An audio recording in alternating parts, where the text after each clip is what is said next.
अब सलालन संबोधन कर रहे हैं।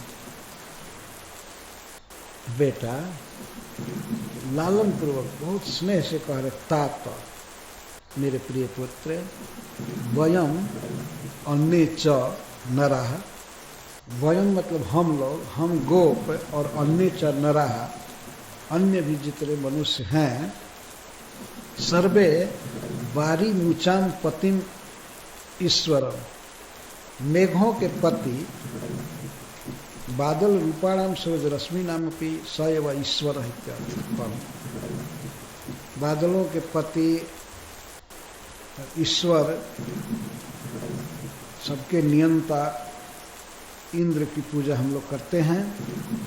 तो पूछे हो कि किन चीजों से?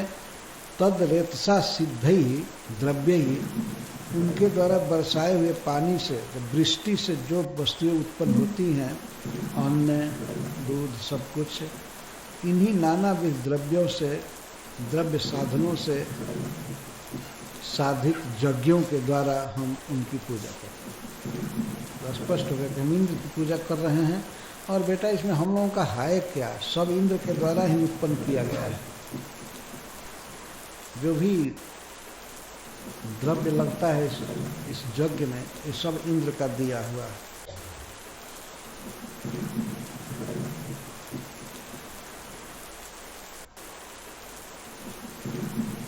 ये ठीक है, इंद्र के दिए हुए बादल से बादल वर्षा करते हैं, यज्ञ होता है।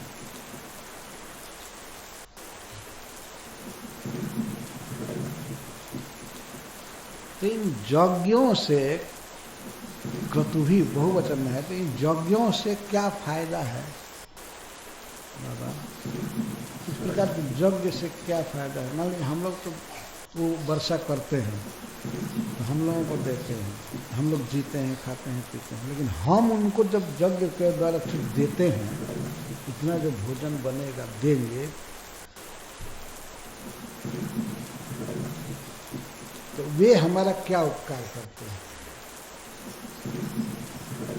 यज्ञों के द्वारा क्या होता है? तब कहा तत्शेषेण उपजीवन्ति,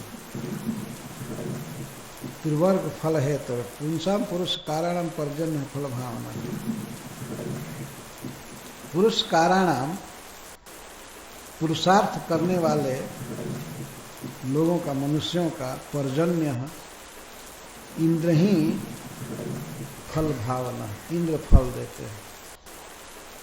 कोई भी आदमी काम करे, कुछ भी करे, लेकिन जब तक इंद्र भगवान ने कृपा नहीं करेंगे, पानी नहीं बरसाएंगे, तो काम सफल नहीं होगा।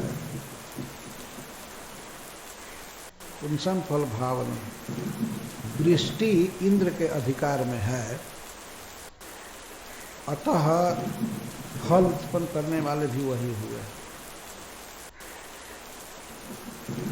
पुरस्कार कहते हैं पुरुषार्थ को। मनुष्य अपना काम कर सकता है। विशेष करके इसका उदाहरण देखिए, खेती करने वाले लोग, कृषि करने वाले कृषि करते हैं, खेत भी जोतते हैं, बीज लगाते हैं, सब करते हैं, लेकिन पानी न बरसे या नहर आदि से पानी की व्यवस्था न हो, तो किसी तरह से पानी की व्यवस्था न हो तो खेती क्या होगी? क्या पुरुषार्थ करके कोई करेगा? मेहनत करे, सब करे, उससे कुछ होगा नहीं। इसीलिए पुरुष काराणाम पुंसाम पर्जन्य फल भावना, दैव ही, इंद्र ही प्रधान है फल देने वाला।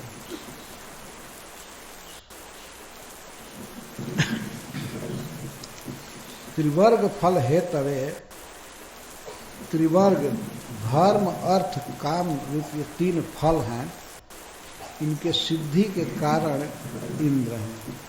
तो तत्शेषेण उस यज्ञावशिष्ट अन्न से उपजीवन्ति। तो इससे ये फायदा होता है कि अगर यज्ञ किया जाए और यज्ञ अवशिष्ट खाया जाए तो उसे तो जीविका चलती ही है और सब कार्य सफल भी होते हैं। भगवान मानो बीच में इंद्र बाबा को टोके, अंगुली उठाकर, बाबा उन्हें हाथ जोड़कर कहते हैं, अंगुली दिखाकर नहीं कहते हैं, इधर प्रश्न करने में अंगुली दिखाते हैं, तर्जन, जिसे तर्जन किया जाता है। आई हैव वन क्वेश्चन, ऐसे ऐसे बोलते हैं। ये कायदा नहीं है। भगवान कृष्ण बोल रहे हैं तो बाबा ऐसे कहा करते। प्रश्न, हमने देखा है कि व्यक्ति सब वृष्टि आदि के द्वारा जीते हैं, वर्षा आदि से सब जीते हैं, कि इंद्र से जीते हैं हमें समझ में नहीं आ रहा है। आखिर वही हुआ ना, वे इंद्र वर्षा करते हैं तो वर्षा से जीते हैं, तो अंततः इंद्र की ही कृपा मानी जाएगी ना। लेकिन बाबा ने कहा नंद बाबा ने, ठीक है तुम कहते हो कि कृषि आदि से हम जीते हैं, लेकिन पानी के बिना, वर्षा के बिना कृषि आदि सब विफल है ना। कभी सूखे हुए धान को देखे हो, घास सूख जाती है, वहां तो वृंदावन में होता नहीं था। वास्तव में भगवान की सृष्टि है, वो दिव्य धाम है। पर्जन्याद वृष्टि, वृष्टि अन्न, अन्नात जीविका, जीविकात धर्म, धर्मार्थ उपाय इत्यर्थ है। पर्जन्य से वर्षा होती है, वर्षा से अन्न होता है। अन्न माने भोजन, सब चीज। घास गाय के लिए अन्न है, बाघ के लिए मांस अन्न है, जो भी है। तो पर्जन्य से, बादल से वर्षा, वर्षा से अन्न, अन्न से जीविका होती है। और जीविका का अर्थ क्या होता है? जीने का साधन। जिएंगे तब न कुछ करेंगे, पहले जीने का सहारा चाहिए। तो बादल से वृष्टि, वृष्टि से अन्न, अन्न से जीविका, और जी करके तब तो धर्म का काम करेंगे। धर्म, काम, अर्थ जो भी है उसका उपाय कर सकेंगे। अतः पर्जन्य ही त्रिवर्ग का मूल है, ये कहने का आशय।